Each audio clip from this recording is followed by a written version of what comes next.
Salut à tous, c'est BizBiz. Alors aujourd'hui l'épisode 610 du Zap Image. Comme d'habitude, je vous mets des images de foot d'actualité ou des images anciennes. On en parle un peu et c'est parti. On va commencer avec une info sur Pierre-Emerick Aubameyang. Donc officiel, il a été élu joueur du mois d'octobre en première ligue. Donc en tout, avec Arsenal, c'est 3 matchs, 5 buts. Donc voilà, un ratio de plus d'un but par match. Donc on peut voir qu'il a reçu son trophée hier et sa carte FUT. Voilà pour ceux qui jouent à FIFA 19 avec des stats magnifiques. Ensuite, cette fois-ci, on se dirige en Espagne. On peut voir aussi le joueur qui a été élu meilleur joueur du mois d'octobre en Liga. Donc c'est Luis Suarez, le joueur du Barça. Regardez ses stats sur le mois d'octobre en quelques chiffres. Donc en tout, c'est 4 matchs. Donc c'est 6 buts et 2 passes décisives pour l'ancien attaquant de Liverpool. Ensuite, à parler de l'Espérance de Tunis remporte la Ligue des Champions africaine pour la 3e fois de son histoire en 94, 2011 et 2018. Donc hier, ils jouaient contre une équipe, je crois, d'Arabie Saoudite et ils sont imposés 3-0 en finale de Ligue des Champions. Donc c'est leur 3e succès en Champions League africaine. Ensuite, on revient avec la Ligue des Champions, mais cette fois-ci européenne. Et on va parler du meilleur joueur cette semaine en Ligue des Champions. Donc c'est Harry Kane qui a été élu meilleur joueur de cette semaine.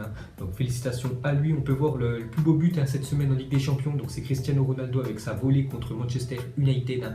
Où je crois que c'est Bonucci qui lui fait une transversale de très loin. Et Ronaldo en une touche. Voilà.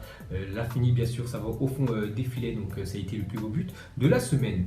Ensuite cette fois-ci on va parler de l'Europa League. Regardez le 11 type de cette semaine en Europa League. Donc je connais quasiment aucun joueur à part un, bien sûr, le milieu gauche français Mathieu Valbuena. Donc voilà l'équipe type cette semaine en Europa League. Et pour finir avec la Coupe d'Europe, regardez le coefficient UEFA de la saison 2018-2019. Donc hier, j'ai montré sur les 5 dernières années. Cette fois-ci, j'ai trouvé voilà, le classement sur cette année. Donc j'avais dit que la France, c'est catastrophique. Seulement 3 victoires, je crois, en 24 matchs. Donc ça se ressent. Regardez, on a seulement 5250 points. Donc pour l'instant, on a toujours 6 équipes qualifiées sur 6. On devrait passer à 2 équipes qualifiées. Je compte le PSG qui devrait se qualifier soit en Ligue des Champions, soit en Europa League, donc il devrait toujours bien sûr en Coupe d'Europe, et l'Olympique Lyonnais, sinon les 4 autres équipes, pour moi voilà, elles vont se faire éliminer donc dès les 8e de finale, dès janvier prochain, bien sûr on va passer à beaucoup moins d'équipes, donc on pourra mettre beaucoup de points en moins bien sûr dans le coefficient UEFA, donc on peut voir que c'est dominé quand même par les clubs allemands qui sont vraiment très bons cette année. Ensuite on va parler du Ballon d'Or, donc on peut voir déjà que les votes pour le Ballon d'Or 2018 sont désormais bouclés, donc rendez-vous le lundi 3 décembre prochain pour découvrir le nom bien sûr du vainqueur, donc voilà les votes sont bouclés, tout le monde a voté, donc ceux qui organisent bien sûr le Ballon d'Or, ils savent déjà qui bien sûr va remporter ce prochain Ballon d'Or, donc on le saura le 3 décembre prochain. Ensuite une déclaration de Thierry Henry sur le Ballon d'Or, il a dit: pour moi le meilleur joueur de la Coupe du Monde c'était Eden Hazard, et de très loin. Le Ballon d'Or, je trouve que ce serait inadmissible si ce n'est pas un joueur français ou Eden Hazard qui le remporte, donc on peut voir les favoris pour Thierry Henry, donc soit un joueur français qui ont gagné quand même la Coupe du Monde, ou soit Eden Hazard pour lui qui a été le meilleur joueur de la Coupe du Monde. Et une autre déclaration cette fois-ci du sélectionneur du Portugal, donc Fernando Santos, sur Cristiano Ronaldo et sur le Ballon d'Or. Il a dit: Ronaldo mérite de gagner le Ballon d'Or, ce sera une fois de plus une grande injustice s'il ne gagne pas ce trophée. Donc bien sûr il en faut qu'un bien sûr pour remporter voilà, ce Ballon d'Or là, et comme d'habitude il y aura beaucoup de déçus.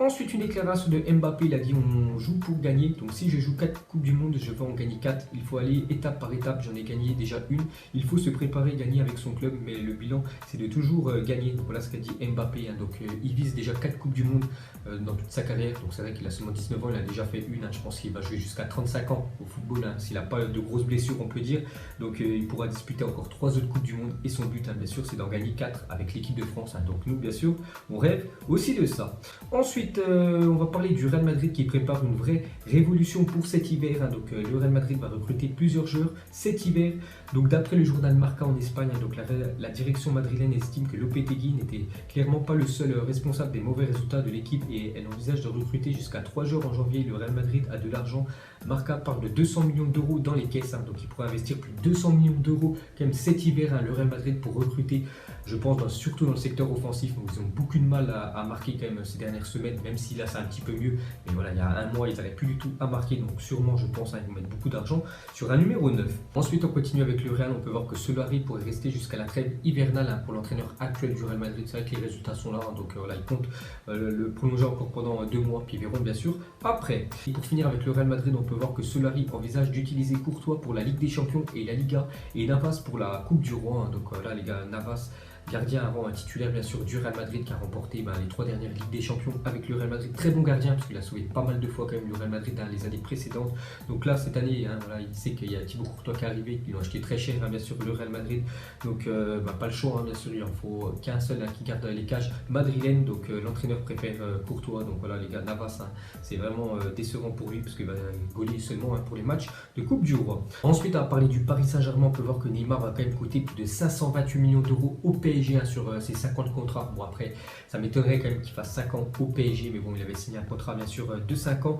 Donc déjà, parce qu'il touche plus de 30 millions d'euros par an net, bien sûr Neymar. Donc vu qu'il y a des taxes en France, donc le PSG il doit débourser plus de 54,7 millions d'euros pour que Neymar touche 30 millions d'euros. Donc c'est-à-dire plus de 24 millions d'euros quand même de taxes chaque année pour le salaire de Neymar. On peut voir aussi avec toutes les autres primes qui touchent chaque match remporté. Et on peut voir aussi que son père avait négocié une prime que si son fils, bien sûr Neymar, remportait les 3 titres, on peut dire en France, c'est-à-dire la Ligue 1, la Coupe de France et la Coupe de la Ligue, Neymar toucherait plus de 30 millions d'euros à l'année. Donc c'est quand même énorme. Donc tout c'est, on peut dire prime additionnée, ça fait plus de 528 millions d'euros qu'il va devoir débourser quand même le PSG sur ces 5 ans bien sûr avec Neymar.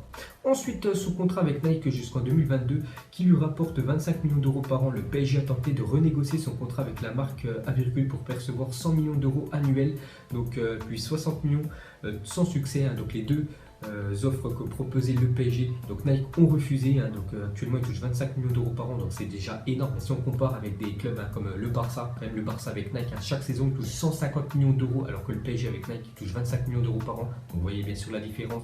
Et aussi le Real Madrid qui a signé un nouveau contrat avec Adidas, eux c'est 110 millions d'euros par an, alors que le PSG seulement 25. C'est pour ça qu'ils ont essayé d'avoir plus. Ensuite on continue avec le PSG. Regardez la Ligue 1 en relief, donc avec ce classement en relief on voit vraiment la domination quand même du PSG en France. Ensuite, jetez un coup d'œil aux affiches du week-end, donc avant la trêve internationale, parce que la semaine prochaine, les gars, il n'y a pas de match de championnat. Donc déjà demain, il y a City contre United, donc le derby de Manchester.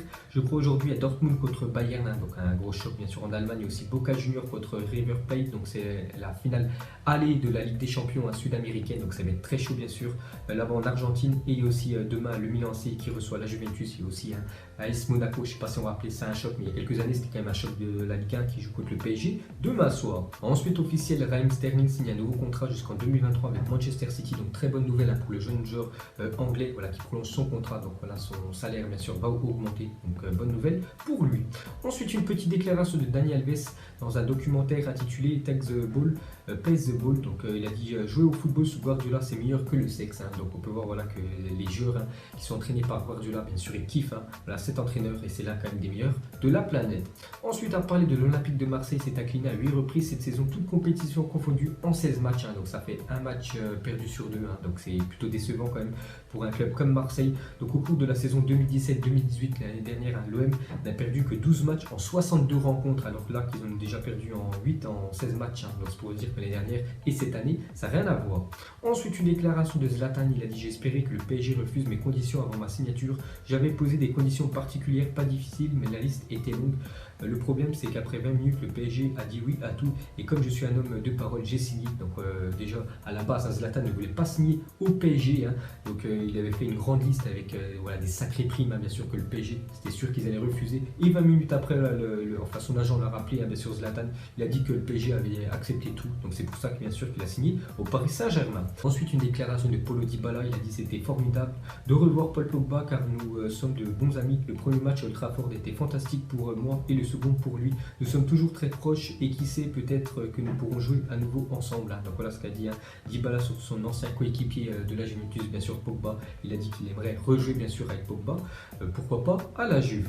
Ensuite, terminé match nul 0-0 entre Lille et Strasbourg. Donc c'était le match avancé de cette 13e journée de Ligue 1. Donc Lille reste provisoirement 2e de Ligue 1. C'est dommage, ils auraient pu faire bien sûr le plein, 2 points avant la trêve internationale. Ensuite, officiel, Sandro Tonali, joueur de Brescia en Série B, est sélectionné par Roberto Mancini pour défendre les couleurs de l'Italie lors des prochains matchs de la sélection. Donc je crois qu'il y aura contre le Portugal et les États-Unis. Donc le joueur est présenté comme étant le nouveau Pirlo pour ce joueur de 2e division qui est sélectionné avec l'équipe de l'Italie. C'est comme si en équipe de France, Deschamps appelait un joueur de Ligue 2, je sais pas, un joueur d'Auxerre. Donc voilà, c'est pour vous dire quand même que c'est une sacrée surprise. Hein. Donc il est considéré comme le nouveau Pirlo. Donc on va voir ce que ça va donner. Ensuite, la police argentine a dû se placer devant la Bombonera hier car de nombreux supporters de Boca Juniors étaient mécontents de ne pas avoir de place pour la finale de la Copa Libertadores, hein, donc la finale de ce soir, hein, de Ligue des Champions. En plus, c'est un classico là-bas, hein, c'est les deux plus grosses équipes en Argentine qui se rencontrent. Hein. C'est comme si le Barça jouait en finale de Ligue des Champions contre le Real Madrid, donc c'est très chaud. Et il n'y avait plus de place, hein, pour ses supporters, donc voilà, ils ont un peu pété un câble, hein, c'est pour ça que la police est venue. Ensuite, une déclaration de Uli Hoeneß, donc c'est le président du Bayern Munich, il a dit: je rêve de voir Mbappé au Bayern. Pour lui, je n'aurais aucune limite financière, mais le problème c'est qu'il ne veut pas nous rejoindre. Hein. Donc voilà les gars, petite info sur le Bayern Munich, hein, qui est pourtant vraiment très discret quand même sur les mercatos. Voilà, c'est vraiment une équipe qui met rarement quand même de l'argent sur un joueur. Hein. Je me souviens qu'ils avaient mis Tolisso, c'était un exploit pour eux. Pourtant, il avait acheté seulement 50 millions d'euros, alors qu'il y a des clubs comme le PSG qui mettent plus de 200 millions d'euros. Donc on peut voir que le président, hein, du Bayern rêve de Kylian Mbappé. Même Mbappé, hein, voilà, c'est pas dans ses projets, on peut dire, d'aller du côté de l'Allemagne. Ensuite, une déclaration de Jérôme Boateng, donc défenseur du Bayern Munich, défenseur de la sélection allemande. Il a dit: lorsque je m'échauffe en bordure du terrain, donc que ça soit avec la sélection ou que ça soit avec le Bayern Munich, il a dit: j'entends souvent des cris de singe dans les tribunes, moi qui a joué tant de matchs avec l'équipe d'Allemagne, ou alors il me crie des trucs comme casse-toi dans ton pays ou nègre de merde. Donc voilà, c'est quand même ce qui se passe au Bayern Munich ou avec la sélection allemande. Donc on voit qu'il y a encore beaucoup de racistes, hein, dans les stades allemands, et c'est vraiment voilà, on peut dire décevant d'entendre ça. Ensuite, buteur face au Bate Borisov jeudi, Olivier Giroud n'avait plus marqué en club depuis le 6 mai dernier, hein. Donc voilà, c'était quand même une catastrophe, hein, avec Chelsea, donc soit 794 minutes, hein, sans marquer. Donc voilà, il a marqué son premier but cette saison avec Chelsea, donc très bonne nouvelle, hein, parce que la semaine prochaine bien sûr il joue avec les Bleus. Et on va finir avec Eden Hazard, hein. Donc dans le zappimage les gars, je vous ai fait une petite déclaration de Thierry Henry qui parlait d'Eden Hazard. Il a dit qu'il mérite de remporter le Ballon d'Or. Donc pour vous, on sait que voilà, les votes, hein, sont clos. Donc pour vous, est-ce qu'il a une chance de remporter cette année le Ballon d'Or Eden Hazard, hein, par rapport à sa saison? Donc déjà que la Belgique, avec Chelsea plutôt moyenne, hein, par cette année où ça a un petit peu mieux, mais les dernières c'était un peu moyen. Donc cette année, est-ce qu'Eden Hazard peut remporter ce Ballon d'Or 2018? Donc voilà les gars, la fin de Zappimage 610. Donc si ça vous a plu, un petit like et moi je vous ferai l'épisode 611 lundi. Donc moi je vous laisse et je vous dis à la prochaine comme d'habitude. Ciao à tous. Donc on l'a maquillé avec des mensonges. Et son âme est moche, plus qu'à la maquiller avec des mensonges. Je sais pas ce qui se passe dans ma tête. Parfois, je voudrais sauver la terre. Parfois, je voudrais la voir brûler. Ça va pas trop, je roule un terre. Trop de haine pour 9 mètres carrés. Tristesse, faut pas.